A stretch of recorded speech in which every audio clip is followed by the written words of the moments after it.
Հանուն Հոր եւ Որդու եւ Ոգու Սրբով, ամեն։ Ամեն ծառ իր պտղից է ճանաչվում։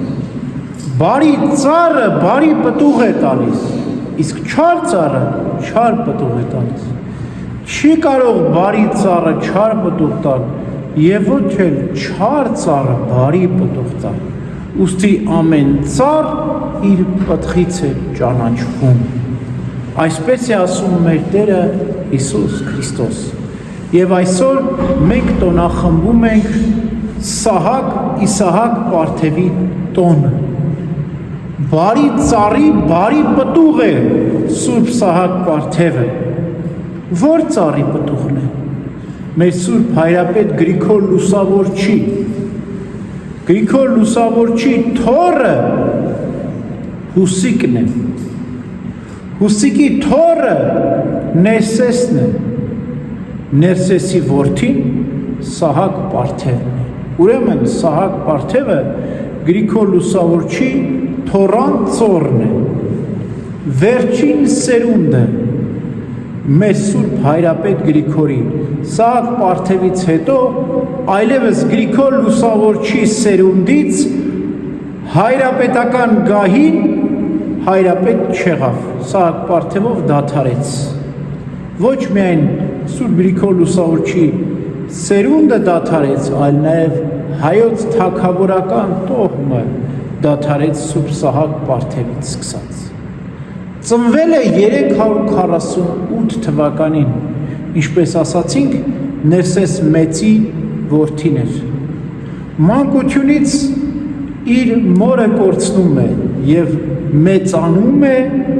մայրական տանը, մայրական տունը Մամիկոնյան տունն էր, երկու հզոր տոհմեր միավորվել էին, Մամիկոնյան նախարարական տունը և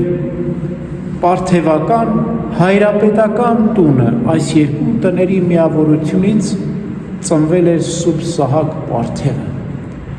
387 թվականին, երբ 40 տարեկան էր, հայրապետական գահին բազմեց։ Մեծ նախանձախնդրություն ուներ, որպեսզի հայոց աշխարհը քրիստոնեական հավատքով լուսավորվի։ Կոչվում է լուսավորիչ, երրորդ լուսավորիչ հայոց։ Լույսը մեր Տերն է Հիսուս Քրիստոս։ Սուրբ Թադեոս և Բարդողիմեոս առաքյալները կոչվում են առաջին լուսավորիչ հայոց։ Սուրբ Գրիգորը, Սահակ Պարթևի ապուպապը, կոչվում է երկրորդ լուսավորիչ, իսկ Սահակ Պարթևը և Մեսրոպ Մաշտոցը միասին, որտև երբ որ մենք հիշում ենք Սահակ Պարթևին, չենք կարող չհիշել Մեսրոպ Մաշտոցին, միասին կոչվում են երրորդ լուսավորիչ հայոց։ Երբ Սուրբ Սահակ Պարթևը բազմեց հայկական գահին, նրա ընկերն էր, նրա աշակերտն էր Սուրբ Մեսրոպ Մաշտոցը, իսկ այս երկուսը աշակերտության մի մեծ փաղանգ ունեին, 60 Սուրբ վարդապետներ ուներ Սահակ Պարթևը, 40 աշակերտներ ուներ Սուրբ Մեսրոպ Մաշտոցը, 100 հոգի էին դրանք, 100 ուսուցիչ վարդապետներ, ինչ էին անում։ Սուրբ Գիրքը ասորերենից և հունարենից թարգմանում են հայերեն, բայց քանի որ հայկական գիր դեռևս չկար, այդ բոլորը կատարվում էր բառացի։ Եկեղեցիներում քարոզում էին Աստծո խոսքը, բառացի ընթերցում էին ասորեն հունարեն Սուրբ Գիրքը և ժողովրդին քարոզում էին։ Եվ հա այսպես ձևավորվեց թարգմանչական արվեստը Սուրբ Գրքի։ 387 թվականից մինչև 405 թվականը 15-16 տարի անընդհատ Սուրբ Գիրքը թարգմանվում էր հայերեն, բայց չէր գրվում, չէր գրանցվում։ Եվ այդ 15 տարիները շատ պտղաբեր տարիներ եղան, խաղաղ տարիներ էին, հատկապես հայոց գահին բազմեն էր իմաստուն Վռամշապուհ թագավորը։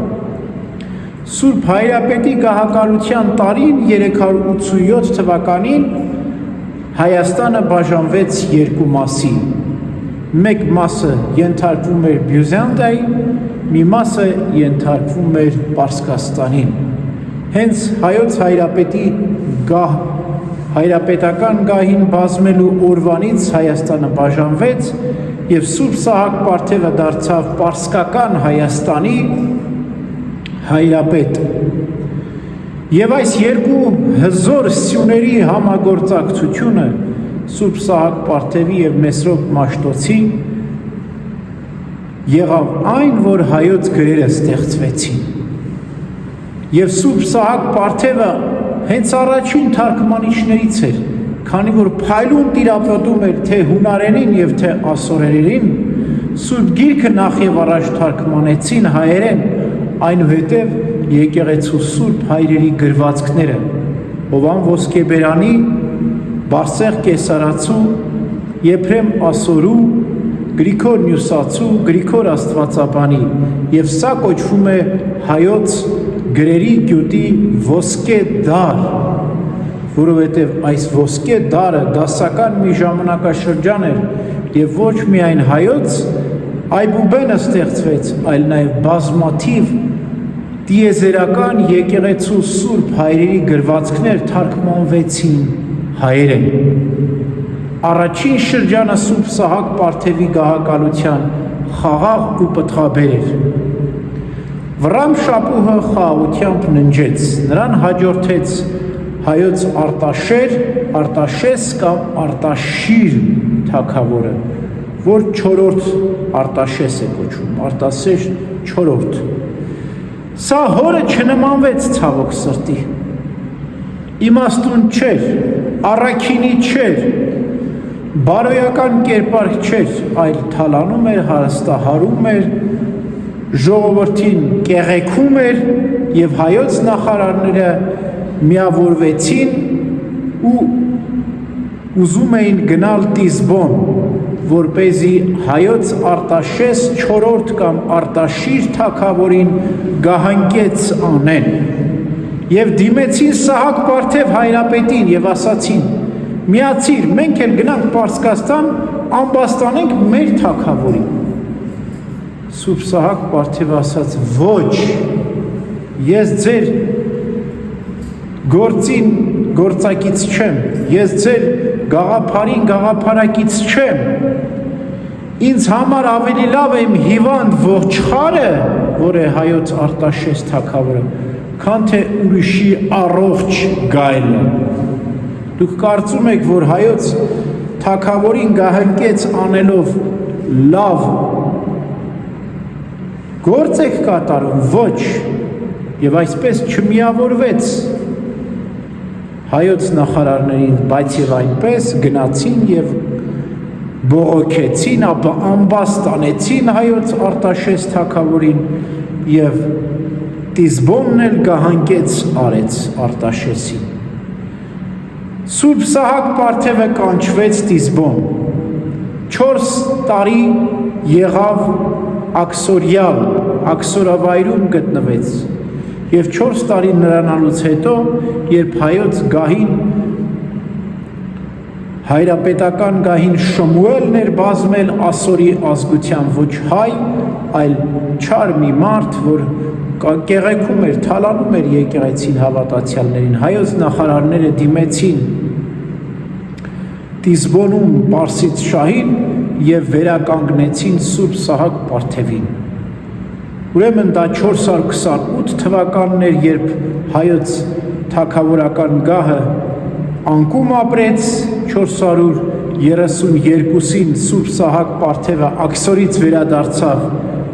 Հայաստան, մինչև 438 թվականը